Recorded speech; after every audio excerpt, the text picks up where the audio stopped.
Good morning, or depending on when you're watching this, good afternoon, good evening, or good night. My name's Ross, and as always told, out of Voice of Radio. So today, we're going to be taking a look at a new Wishiwashi. And this Wishiwashi, ladies and gentlemen, I'm kind of in love. I like this new Wishiwashi. Now, our translation comes from the lovely Antoine Boulet, who we know by now is a very lovely man. And if we start off having a little bit of a look at the basics here, it's got 180 HP. 180 HP for a basic is huge. It's not unheard of. We saw that the Regigigas from Crimson Invasion had 180 HP as a fighting Pokemon. We've seen it before. But that shouldn't take away from the fact that 180 HP on a basic is, well, it's nuts, right?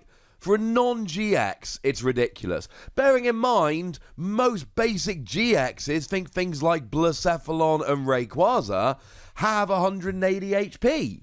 We've got a bunch of GXs like Dedenne and Jirachi that give up 2 prizes and don't even get that high. No. This is phenomenal.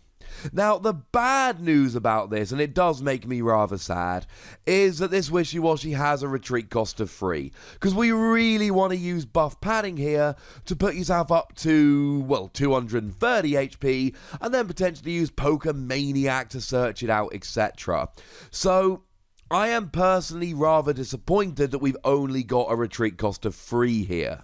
Also, as a side note, in terms of Wishiwashi all schooled up, this is the first non-GX we've seen. We've had 3 Wishiwashi previously, all of which were the unschooled form. So we've got our first schooled non-GX Wishiwashi, and honestly the 180 HP is what makes this card. You'll see why when we look at the ability in just a moment. The weakness to lightning is alright. It's not great because Electro Power and other things are making Lightning decks great at the moment. The good news is that Zapdos doesn't hit for weakness. The bad news is that Pikachu and Zekrom will. So their first attack will do 300 damage and get a rather easy one-hit KO. As for being a water Pokemon, you got the combination of Naganadel and Quagsire here. Naganadel to accelerate energy to itself, Quagsire to move it into the active. That is going to really help to get the energy going. You are going to need to get the energy going every turn. You are also hitting weakness against fire Pokemon like Blacephalon, like Reshiram and Charizard, etc. So it's a pretty good weakness to be hitting. But I've mentioned this ability, what does it actually do? Well, according to the lovely Antoine Boulet, at the end of your opponent's turn, if this Pokemon has any damage on it, you flip a coin. If tails, shuffle this Pokemon and all cards attached to it into your deck. Now, what's really interesting is that in Pokemon, the general rule is heads is good, tails is bad.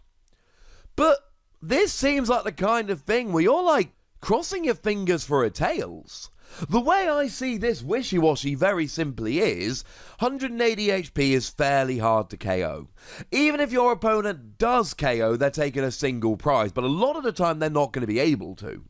So they hit you, and if they don't get a KO, they flip a coin.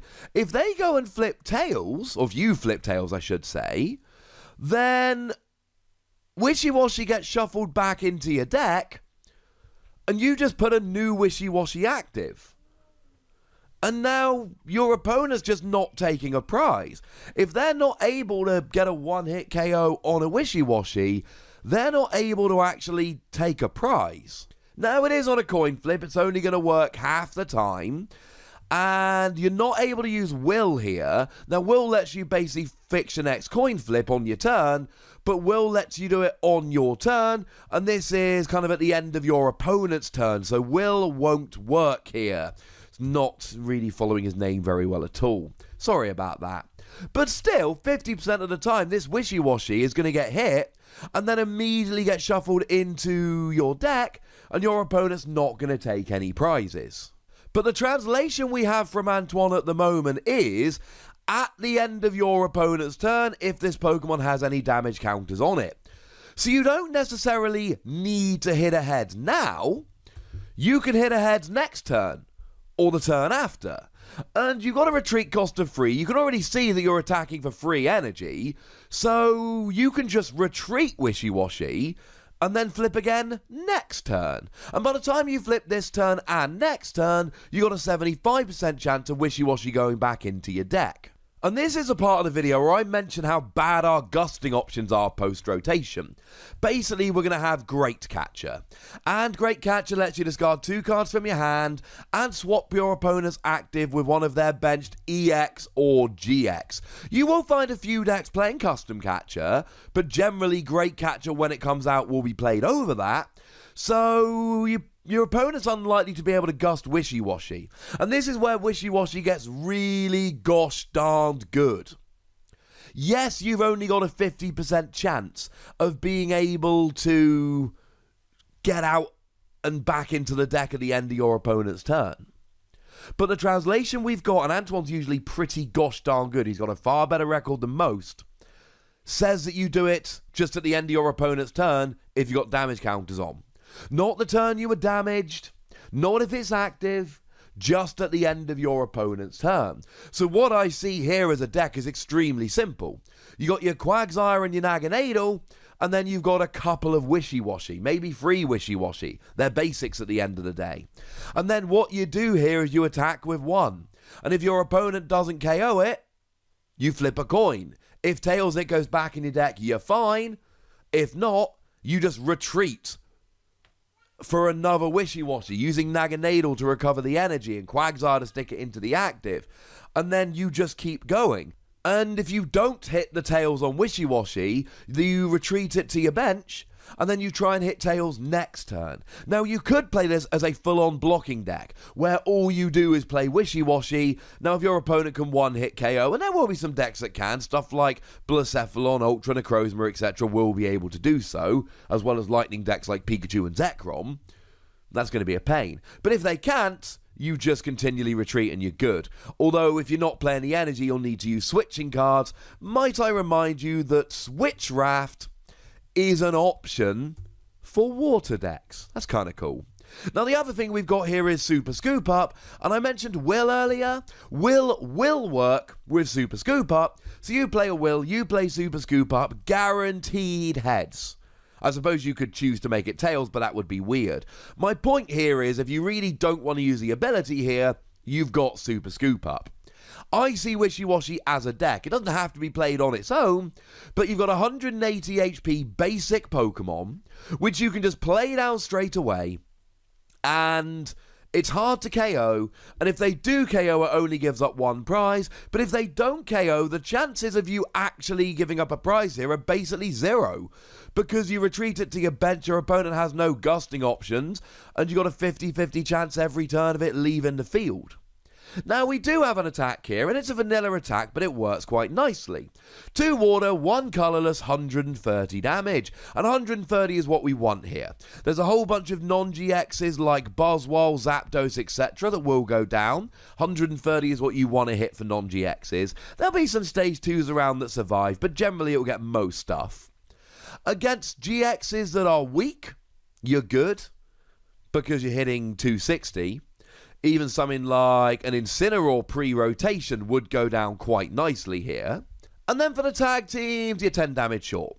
So Reshiram and Charizard and Braixen, both of those you actually end up 10 damage short of being able to get a one-hit KO here. But that's why Arceus invented Shrine of Punishment. Shrine of Punishment will put that extra damage counter on between turns and basically mean that you do get effectively a one-hit KO. But remember, you don't need to be getting one-hit KOs on most of this stuff. Most of the time, you are going to have a really good blocking deck here. This is kind of like a hit-and-run deck. And here's the thing, right? If your opponent doesn't want you to use the ability, they can just not attack. But if they don't attack, you just keep hitting 130. Well, that's all right, ladies and gentlemen. We're alright with this. I love this new Wishiwashi. I'm giving it 4 Wassies.